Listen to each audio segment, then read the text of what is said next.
Hello. Hello. We're Loops and Lapbars. Hi, I'm Tracy. I'm Dave. And we are here at Walibi Belgium, our final park on the continent for this holiday. Very much sadness. But we're looking forward to this one. We've got a good-looking Woody to look forward to with Loup-Garou, Vampire, which is probably going to destroy us, and Pulsar. Looking forward to Condor as well. Condor. Oh, Condor, yeah, sorry, yeah, Condor. But yeah, there's plenty to look forward to here. So we're just currently waiting for the gates to open. Time is just 9:30, so still got potentially a bit of a wait. But yeah, looking forward to this one. It's the last one, and this is the closest that I'm going to get for a couple of years to a Six Flags park, because this used to be Six Flags Belgium. So got high hopes for this one. So I'll take you on for the ride. Yeah.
Oh, so it's 11 o'clock. Yeah. 4 hours into, not 4 hours, 4 rides into our journey. Yes. 3 back-to-back Vacomas. Yeah. Ha! Starting on Werewolf. Nice Woody. Werewolf or Loup-Garou. Loup-Garou, yeah. As it's known, yeah. Yeah, nice Woody. A little bit sort of violent and knocky about in places, but the seats are open and they're massively padded as well. Yeah, and comfortable. So even though you do jerk and you do feel it, you don't come off regretting it or with bruises. Yeah, so that's all good. And speaking of getting off rides and regretting them, Vampire. Standard layout of a Vekoma SLC, exactly the same as Infusion. However, I got off that thinking it was better than Infusion, despite the fact I've heard a lot of really, really bad claims that Vampire is the worst. Yeah, for me personally, it was rough, and it was a case of I did have to kind of really push myself into a headrest so my head didn't bounce about too much, but then my legs caught a bit as well. So yeah, it is better than Infusion, but in my opinion not by much. Yeah, saying it's better than Infusion, being set on fire at times is better than Infusion, isn't it? And then the final Vekoma was the mine train. What's the mine train Calamity called? Mine. Calamity Mine. Good little mine train that. I don't think it's as good as Phantasialand's, but no, still well nice. Themed, and the train has a bell that actually rings, which is really cool. Yeah, you're running out of things to say when there's that, but it does have two good lifts, and it's more of a junior coaster than what Phantasialand's was. It wasn't massively thrilling, but it was still a nice, good, sort of decent ride. Yeah. So yeah, I think that's it for the first 3 Vekomas. We've got 2 Intamins to come up next, one being Dalton Terror and the next being Condor. We've already done Dalton Terror, but we're going to do Condor and then we'll talk about those 2 after that. Yep.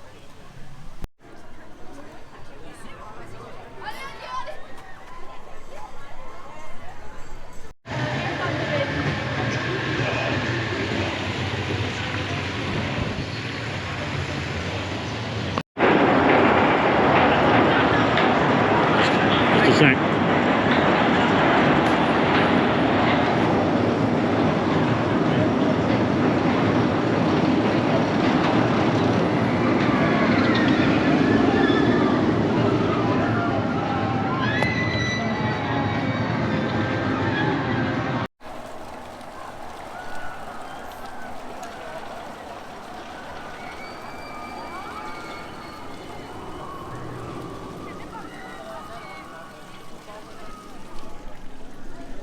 That there was Conda.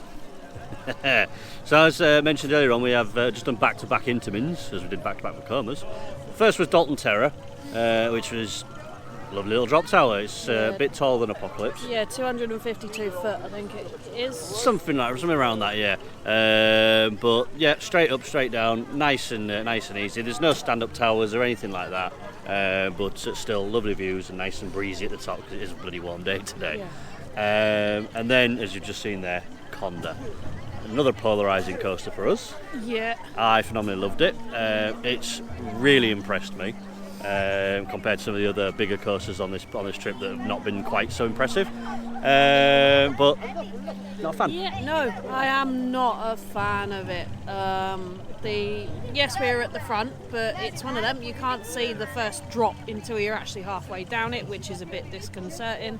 It's got a couple of sort of other steep drops that are quite steep, and it's got a lot of ejector hair time hills. Now, I don't mind the odd one or two, but when you're sort of pushing 4 or 5 and you're coming out of your seat on every 4 or 5, that's just a bit too disconcerting for me.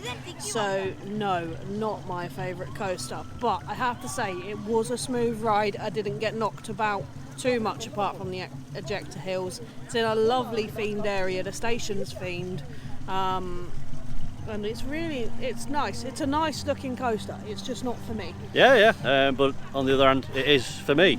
It has, as we just said, lots of ejector air time. Over bank turns, which go the wrong way to which the train's going to dart. Very RMC-esque, so I'm told. I've not done an RMC yet. And yeah, I mean, there was a couple of elements I think they didn't need to do it like that, like the bunny hop hills at the end. I'd as soon have seen 1 or 2 of those as opposed to having the 4, I think it was. Lovely theme. Not so taken by the non-inverting Cobra Roll, though I will say I think I preferred that to any other Cobra Roll, because I think Cobra Rolls are a completely overrated inversion. So that's Dalton Terror and Conda. In the Conda area, though, there is also a little tiny ride called Condola, which I think I've now said it. I've just got the name. It's Conda Gondola. But it's a little junior ride.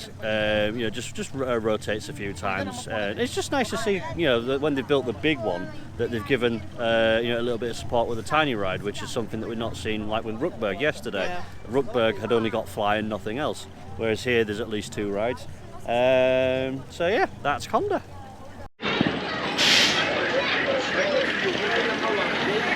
This is muy fácil.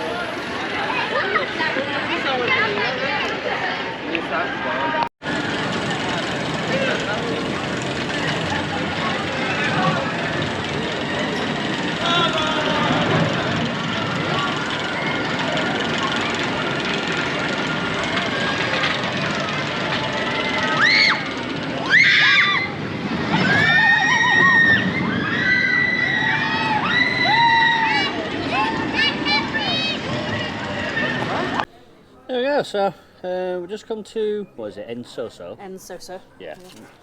Ensoso. For some dinner.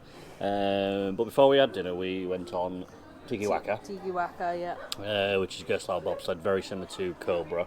But Not in its layout, though. yeah, different layout, but same sort of model. But great fun. Yeah, nice little fun ride. Comfortable, not knocky. Take your bags on, though. Yeah, granted we had to take our bags on, which does take away from it a little bit because you're not concentrating on the ride and more, your bag doesn't go anywhere. Yeah. It's one of them rides that does spend a lot of time over path.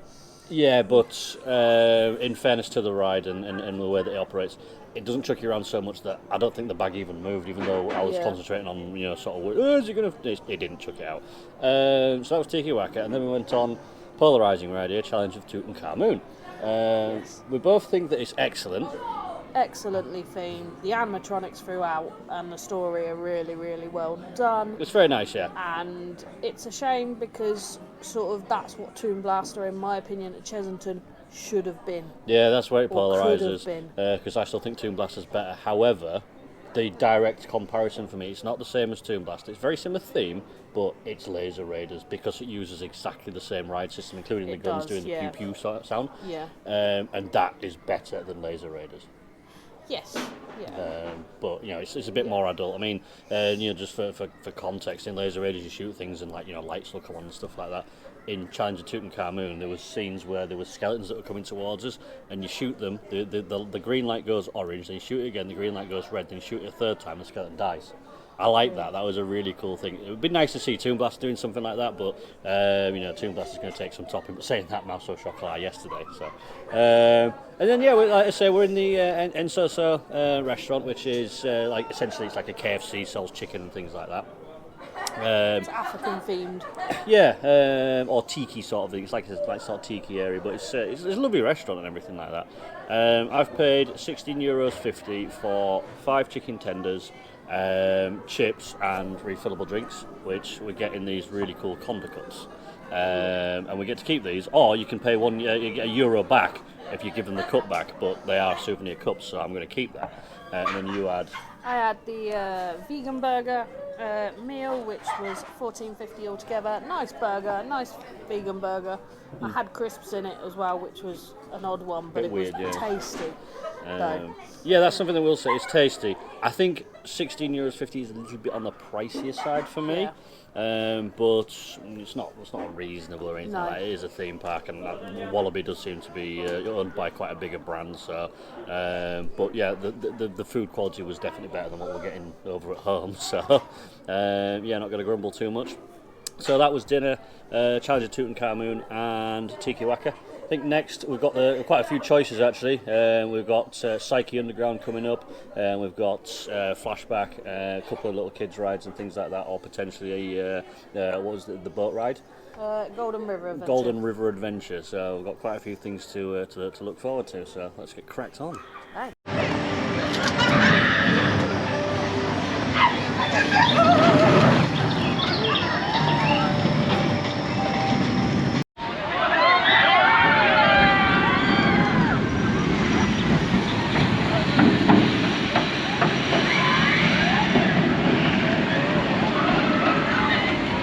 Too much.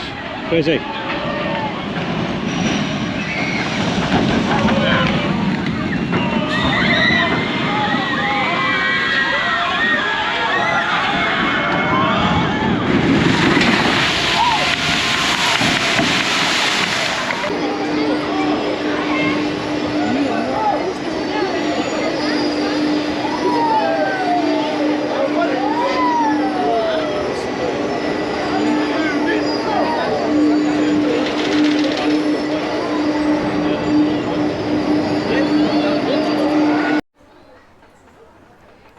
So it's been a while since last update. It has, yeah, we've done a few rides. Yeah, we just went from ride to ride to ride once again. Starting with Flashback. Water ride, really well themed. Does quite a big chunk of its sort of run backwards. It's also, I think you were going to say enclosed as well, weren't you? Yeah, and there's a couple of sections that are actually in tubes, which are really, really cool. Yeah. It's something different. Wasn't a thorough soaker though, but you did get quite wet. I think shoulders, top of back and front, but nothing. My shorts stayed dry, my feet stayed dry. Same for you, wasn't it? Yeah. And we were at the front of a train log. My problem is obviously the loading the logs with anybody and everybody to reduce queue times, which good for reducing queue times, but not so good for the photos and things. But it's nothing much to complain about. No. Exactly the same with Pulsar. There is nothing to complain about with Pulsar. Yeah, Pulsar looks more intimidating than what it actually is. Yeah, it's got a splash that destroys tidal waves, I think, in how it looks. But the way that the boat's designed, it seems to channel probably 95% of the water away from the people on the boat. You still get a smattering and whatnot, and I think sort of this sort of region is all sort of wet, but nothing major. You can get off that one no problem. But we were in the third row because the front two rows weren't working.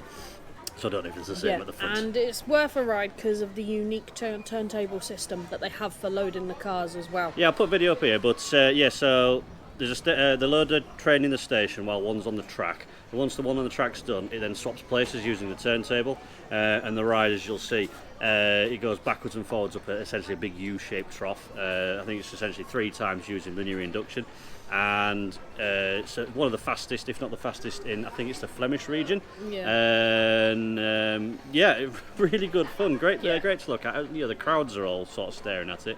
But yeah, I enjoyed it, and you enjoyed it. It was Pulsar's good. I did. Yep. So, Psyche Underground. Indoor boomerang, which is quite unique in itself because it is indoor and it is boomerang. Like a shuttle loop, but yeah. It's got a really fantastic sort of light and music package with it. It launches quite quick as well. It's a really, really fun coaster. I really enjoyed that one. We'll hopefully be going back on that. Yeah, it's really nice and punchy. As we were going backwards through the thing, there was some real force on it, and it's the closest I've got to a Schwarzkopf so far. That's Psyche Underground, excellent coaster. Yep, and next to it next coaster over is a little junior kids coaster called Fun Pilot. If you've been on Farmyard Flyer at Poulton's Park, this is practically the same thing, only it's delivering post. But nice little kids coaster, nice little bit of kick at the back, but not too much. Yeah, no, it's fun. As you say, it's a bigger version of Farmyard Flyer. Exactly the same model. The only thing is the Farmyard Flyer's propeller spins on the front, whereas this one didn't. Doesn't, so they get marks knocked off for that one. But yeah, it's a good little bit of fun was that one. It was, yep. And then next we did Popcorn's Revenge. Oh yeah, this one's worth talking about. Yes, Popcorn's Revenge is a little animatronic shooting game. You go in, you've got screens, obviously gun, shoot the popcorn. Premise of it is very simple, and the idea is that essentially the popcorn that you throw at screens and stuff in cinemas has now got its revenge. Yeah, it's coming back to get you, and you're trying to fight your way out of the cinema essentially. As Tracy said there, it's not animatronic; it's all screen based. There's no animatronics, unfortunately, but it's a trackless dark ride. It is Symbolica with guns. Essentially, it's just as pretty, it's just as cutesy, but it's bonkers. It's absolutely bonkers, and you've got to go check it out. I'm going to say you have to come here and check it out because primarily for the scene where you go into the cinema and you'll open the door and there's 3 cars already in there going from one screen to the next as you're about to go into yours, and they're all essentially dancing around each other. It's phenomenally good fun, even if you just sat watching it, and that's before you're shooting popcorn versions of the Hulk and Spider-Man, it's really, really good fun. So that was Psyche Underground, Popcorn Revenge and Fun Pilot. 2 more rides to talk about while we're sat here. Palace of the Genie, which I can't remember the French translation, but essentially it's a Vekoma madhouse. It's one of the better ones, to be honest, in terms of the madhouse section. The pre-show was a bit weird, but it was, it had things going on at least. Yeah, I think the basic premise of the pre-show is someone's found a lamp, and the genie's having a bit of fun with the person that's found the lamp. Causing a bit of mischief. That's it, and and it seems to be a fight going on between multiple sort of parties, but nothing. It's a bit of fun sort of fighting, not anything serious. The Madhouse section was quite well done. Compared to the likes of, say, The Haunting or what was the one that we did yesterday? Villa Volta. No, Villa Volta was Efteling. It was the one at Phantasialand. The Feng Shui Palace. Feng Shui Palace, yeah, that one was actually worse than The Haunting, in my opinion. But so that's Palace of the Genie, and then there's Cobra, which, if you've done Wipeout at Pleasurewood Hills, it's exactly the same coaster. It's it is a Vekoma boomerang, standard layout. Cobra roll, loop, back on yourself, back through the loop, back through the Cobra roll. Great force. We were sat in the front row, and as it pulled backwards through the loop, it's like, oh crikey! But yeah, it was good fun. Wouldn't want to queue for a long time for it though. But speaking of queues, you're probably wondering how we've got through quite so many rides. We have gone for the speedy passes here, purely because the other parks that we've been to in Europe have been really, really busy. And when we were in the queue this morning, we got here about 9:15, and the car park was already starting to get quite full, so we figured that it's going to be a busy day. And because it's our last day in Europe, we thought we'll splash out. but more so because of the value of these things. These things are €50. Yep. And it entitles you to 17 rides plus Conda. Yeah. So it's 18 rides in all for €50, which works out, I think about at the moment, it's about 45 quid. Yeah. Which compared to Alton Towers is £45, I think you get 5 rides or something like that. Yep. It's an absolute steal. And as I say, we've marched from ride to ride to ride. We've had very little queuing. It has made the day much more worthwhile. But even saying that, the queues haven't been astronomical. No. A few of them were quite big this morning with the park opening, but as the day's gone on, the queues have got smaller. Yeah, which is also nice to see because it's quite a spread out park this as well. Even though it's quite compact, there's it's still spread out. Yeah, it feels very Bobbejaanland land in the fact it's all set around a lake. Yeah. No, it's all set around a lake is what I mean. And you can you come in the entrance and you go down to the bottom of the park and you go back the other side and you go one big loop.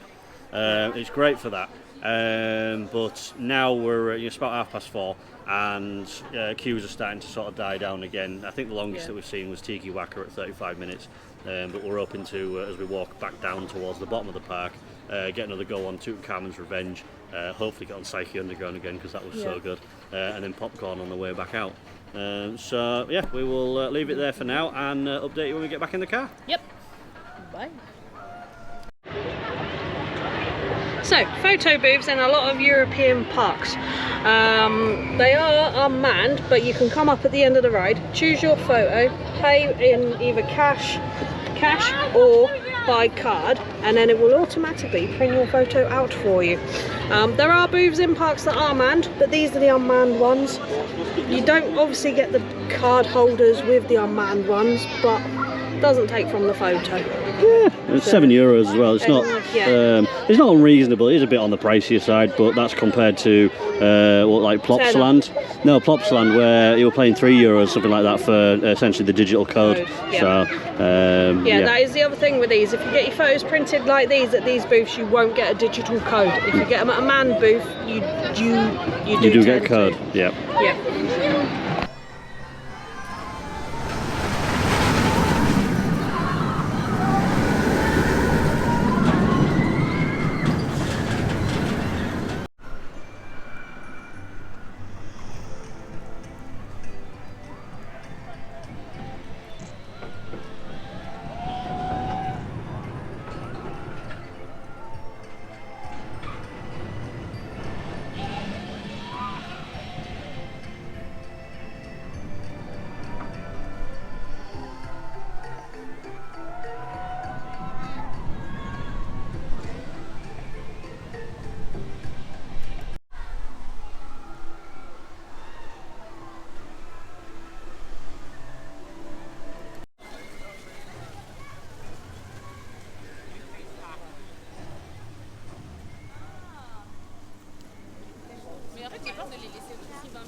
There we go, that's Walibi Belgium. Third take on this one, but it's been a phenomenally good day. It's a nicely laid out park. You can literally go from the start of the park all the way around, end up right back by the entrance, and you just keep doing loops, getting on the rides as you go through. The only issue that we have had has been a bit of a language issue. Yeah. But that's not their fault, that's our fault, because obviously we're coming to a country. The only thing I will say though is that despite the fact that we are in Belgium, it's all French. Yeah. And it does make it a bit difficult to sometimes to get things ordered and things sorted and whatnot, but it's like I say, that's once again not their fault, that's ours. All the signage around the park is in French, Dutch and English, so you're fine going around the park. It's more sort of the ride ops and understanding them and where they want you to go. Yeah. But yeah, it's not been too bad today. We've had a couple of issues, but nothing we haven't been able to overcome. Oh yeah, it's been more than good. A couple of things I just want to mention before we go into anything else with regards to the park. If you do go on the two shooting rides, Tutankhamun and Popcorn Revenge, you need multiple rides on those because they do Yeah. take different paths. We didn't realise that until obviously our second ride, because you Yeah. won't know it until you've ridden it again. And yet they both take different routes. So you might see things on the first ride that you won't see on the second ride, and vice versa. So do plan some time to give those a couple of times. Merchandise.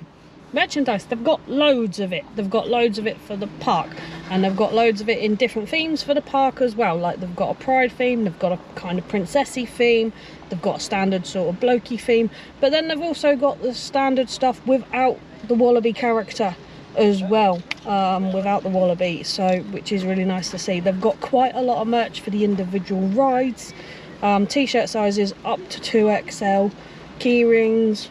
Only a couple of pin badges we did notice, but they do have little like gold medallions as well. Yeah. And a few other bits you wouldn't necessarily get, like kind of pillows, that kind of thing. The merchandise is slightly more expensive than the other parks, but it is good quality stuff, and sort of in comparison, it's not much more expensive. No, that, and as I alluded to, as we're in the park, the food is slightly more expensive than we'd like to pay, so is the merchandise. However, the way that the park was run today, I don't feel like I paid any more than I should have done. Yeah. Because I don't mind giving them money when things went as smooth as it was. For example, in the UK, you get on Toon Blaster, for example, there's row 3. You would just have us two on it, and that would be it. Here, they fill everything up. Yeah, Every ride has got it's got people on it, so it means that queue times are lessened. So because of that, you get on more rides. Yeah. So even though we had the speedy passes, we still went on a couple of other rides without them because the queues were so short. And obviously this is the end of the day, and one of them was at the back of the park, and the other one it's got high throughput. So yeah. I am impressed. I'm very impressed with the way that Walibi Belgium's run. I hope it's the same at Walibi Holland, because one day we'll hopefully get there. Yeah. But yeah, definitely worth your time. It's not a million miles away from Brussels as well, so you potentially do a day in Brussels and do a day here. It's I can't remember the name of the place, but or how you pronounce it, but it's Wavre, W-A-V-R-E. We stopped close by, didn't we, in a hotel, literally 10 minutes away, and it was alright with that hotel. Yeah, and it was relatively easy to get here, being that 10 minutes away as well. Yeah, so, yeah, anything else you want to add? No, I think that's everything. Yeah, so unfortunately that's the end of the European segment of the holiday. Yeah. But we've still got Legoland, Thorpe Park, and we're undecided as to whether we're going to pop into Chesington yet, so we'll leave that one as open. But yeah, that's Loops and Lapbars signing out on the European tour. Goodbye. Bye.